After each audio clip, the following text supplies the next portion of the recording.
Hello, hello, hello, hello. तो ऐसे बैठा था दोस्तों, सोचा ऐसे ही आप सब लोगों से बात की जाए, है ना? इस वक़्त मैं स्कूल में हूँ, ठीक है? तो ऐसे आया था बात करने के लिए, तो मैं ये कह रहा था कि अपने काम पर फ़ोकस कैसे करें?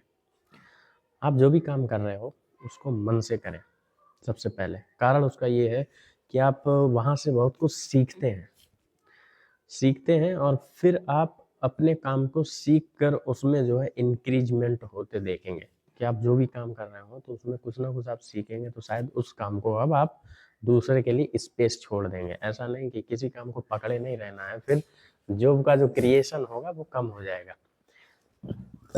फॉर एन एग्जांपल से समझाता हूँ। ऐसा कोई व्यक्ति अगर पढ़ा रहा है, अगर काश छोड़ आप सोचो अगर रिटायरमेंट ही ना होता 60 साल पर, सरकार ना करती, है ना? आई थिंक 60 ईयर है। तो अगर उस पर रिटायरमेंट ना होता तो क्या नई भर्तियाँ इतनी जल्दी हो पाती? ये आप सोच कर देखिए थोड़ा-सा, है ना? तो वो जगह हमको छोड़नी होती है, जो आप काम कर रहे हैं। अगर आप जगह नहीं छोड़ेंगे तो आगे जो पीछे आपके पीछे जो भीड़ है, यानी आपके पीछे जो लोग हैं, वो अपना स्थान नहीं ले पाएँगे। इसीलिए जो नेचर ने बनाई है चीज़ें कि भाई साहब आगे बढ़ना है और अपने काम को वहीं टिके नहीं रहना है कि नहीं एक काम को पकड़ लिया और बस बैठे हैं इसको पकड़ के। वो कहता है नेचर कि आगे बढ़ते चलो, क्योंकि पीछे भी तो मौका देना है ना किसी को। इस वजह से हम लोग देखते हैं कि भाई साहब जो पीछे रह गए चीज़ें, जो पीछे वाले लोग हैं इसलिए जो हम इस वक़्त जहाँ बैठे हैं, मेरी जगह कोई और भी लेगा। कोई और को भी मौका देना चाहिए और यही एक प्रकृति का नियम है। अगर आप इसको नहीं समझ पा रहे हैं तो सर आप बड़ा घाटे में हैं, फिर आप कहेंगे भैया इंक्रीज़मेंट नहीं हो रहा चीज़ों में, है ना? बढ़ नहीं रहा।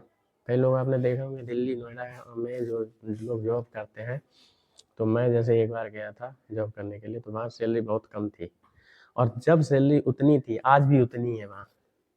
वहाँ कोई मतलब बदलाव ही नहीं आया। तो इसका मतलब क्या है कि जो आपके ऊपर बैठे बॉस लोग हैं, वो सैलरी बढ़ाना ही नहीं देना चाहते ना, बढ़ाना ही नहीं चाहते। मूल कारण तो वही है और बढ़ाना नहीं चाहते इसका मतलब क्या है कि उन्हें लेबर मिल जाते हैं भाई, जनता क्योंकि पीछे भीड़ है ना बहुत। उतने पैसे में और लोग काम करने के लिए तैयार हैं। इसलिए अमीर और अमीर होता चला जा रहा। और ये बात मैं कर रहा हूँ आज से लगभग 7 साल पहले की, लगभग 7 साल पहले की, 2019-18 के आसपास की बात है ये। तो हमको ये चीज़ें सीखनी होंगी कि भाई साहब हमें कैसे काम करना है, क्या नहीं करना है। ऐसा नहीं है अपनी तरफ से कुछ भी हमने हाँक दिया और काम कर लिया। तो यही चीज़ है।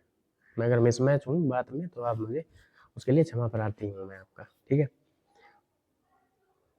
तो ये चीज़ें हैं, तो आपको जहाँ पर आप हैं, वहाँ पर आप अपने काम को बड़ा शिद्दत से करिए। शिद्दत से करने से अर्थ यही होता है कि आप उसमें जो है इंक्रीज़मेंट लाइए। कितना आपने बढ़ा लिया, आपने कितना सीख लिया। सीख कर आप दूसरे काम में चले जाइए, मतलब काम वही रहे, लेकिन उसका जो है हायर भी तो होता है ना। जैसे मान के चलिए कोई प्राइमरी टीचर होता है, तो फिर कोई उच्च प्राइमरी टीचर होता है।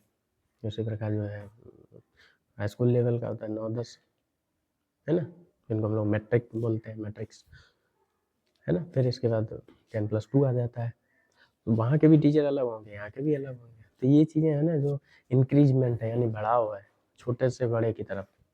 यही है, जब तक ये स्थान खाली नहीं होगा तब तक वो खाली नहीं होगा, तो फिर यहाँ चैन बिगड़ जाएगी। समझ पा रहे हैं आप लोग? और चैन जहाँ पर बिगड़ती है फिर वहाँ पर तो बड़ा दिक्कत हो जाती है, चाहे आप कहीं भी हो, है ना? देश कुछ भी, कहीं भी, कोई भी काम कर रहे हो आपको, जगह वो चीज़ छोड़नी चाहिए, सीख कर आगे बढ़ जाना चाहिए, यही एक अच्छे व्यक्ति की पहचान है। ऐसा नहीं है कि एक काम को पकड़े बैठे हुए हैं। या कई बार आपने देखा होगा जो लोग कोचिंग खोलते हैं, फिर वो पहले पढ़ाते हैं, फिर पढ़ाने के बाद अपना खुद मालिक बनते हैं, फिर वो टीचर हायर करते हैं। तो इसका मतलब क्या है, अगर वो वही काम करते रहते हैं तो फिर वो वहाँ नहीं पहुँचते ना जहाँ वो हैं। जिस स्कूल में मैं बैठा हूँ, यहाँ के जो प्रिंसिपल साहब हैं, पहले वो क्या करते थे यहाँ वहीं पढ़ाते थे, लेकिन आज इनका खुद का स्कूल है। तो वो जो जगह उन्होंने छोड़ी है वो किसी और को दे दी, अपना इस जगह पर आ गए। तो इंक्रीजमेंट हो गया ना। इसीलिए कहते हैं ना कि चीज़ों को पकड़ के नहीं बैठना है, पकड़ के बैठ गए तो आपका जो है ग्रोथ रेट रुक जाएगी। कई लोग नहीं कहते हैं कि नहीं ये हो जाए बस, ऐसा नहीं है, जीवन आगे भी चलता है सर, है ना? कुछ साल बाद आप देखेंगे कि इसी देश में आपको जो 50,000 रुपये कमाता है वो आप समझिए आज का जो 15,000 कमाता है तब का 50,000 वो इक्वल होगा। कुछ समय बाद आप देख लेना। मेरी बात को कहीं बांध लो गांठ, समझ रहे हो, ये चीज़ें हैं। तो हर समय जो है बढ़ते रहना है, ये नहीं है किसी चीज़ को पकड़ लिया चल भैया काम कर रहे हैं अपना, ऐसा नहीं है। घमंड ना पालें, सबसे बड़ी बात, जो काम कर रहे हैं बड़े आराम से करिए, धीरे से करिए, मत पालिए घमंड। अगर आप पालते हैं तो वहाँ पर फिर आपकी ग्रोथ रुकना तय है ना। दो ही चीज़ें होती हैं, अगर आपको पहले पैसे का अगर घमंड आ गया ना, फिर आप समझ लो, या फिर आप ये मान लें कि भैया पैसे का घमंड, दूसरा है आपको खुद के ऊपर घमंड कि नहीं नहीं, हम मुझसे ऊपर कोई नहीं है, ग्रोथ रुकी आपकी, पक्का तय है रुकना, कोई नहीं रोक सकता आपको। ये चीज़ें होती हैं, समझ रहे हैं। उम्मीद है समझ गए होंगे आप मेरी बात को, जो मैं कहना चाहता हूँ, है ना, कि पीछे आपको जगह देनी है, तब आपको अपना आगे का काम बढ़ाना है, और ये एक चैन है,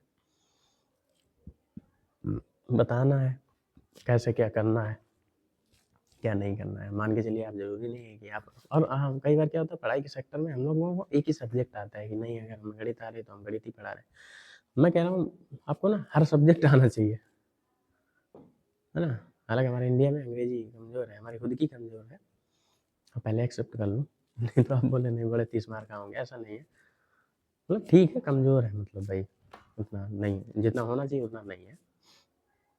अदर सब्जेक्ट में मैं कंफर्टेबल महसूस करता हूँ, मैं अनकंफर्टेबल महसूस भी करता हूँ, यही चीज़ है। लेकिन हाँ ये सीखेंगे तो वो भी आ जाएगा।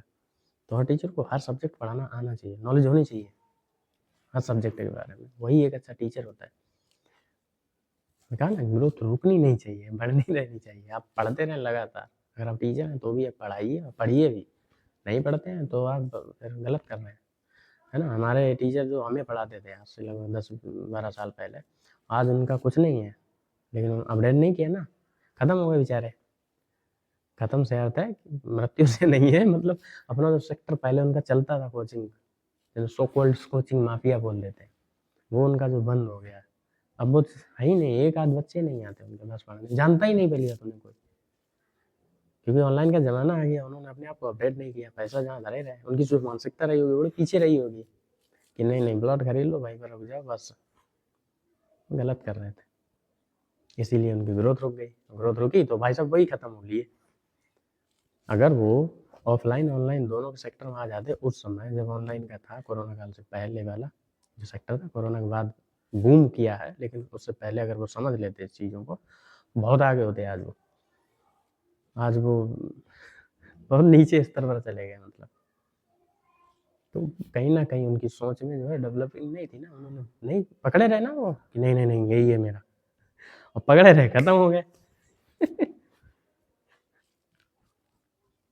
छोड़ना था उनको इस चीज़ को, दोनों को, या तो बाइलेटरल काम करना था कि ऑफलाइन भी ऑनलाइन भी, तो शायद आज वो होते, उनका नाम होता बहुत बढ़िया, लेकिन नहीं है। मैं जानता हूँ उनको खासकर, है ना। अब की जो पीढ़ी है वो नहीं जानती उनको, कौन कहाँ क्या ऐसे चलता है ना। लेकिन जो अभी भी टीचर आए हैं वो भी यही गलती कर रहे हैं, फिर वो दोहराने लगे वही चीज़, ये भी खत्म हो जाएंगे।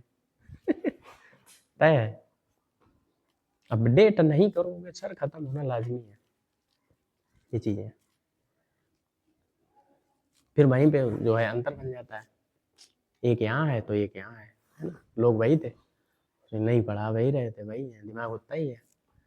अपडेट करना छोड़ दिया, पढ़ना छोड़ दिया, पढ़ाते हैं सर, बस वही रटा रटाया अपना लपेटे चले जा रहे, नई चीज़ों का कोई अध्ययन नहीं कर रहे, सिखा रहे, तरीके नहीं बता रहे, इसलिए ख़त्म हो गया। ये चीज़ें हैं, ठीक। उम्मीद है समझ गए होंगे आप। ठीक है, चलते हैं, फिर मिलते हैं अगली वीडियो। नमस्कार।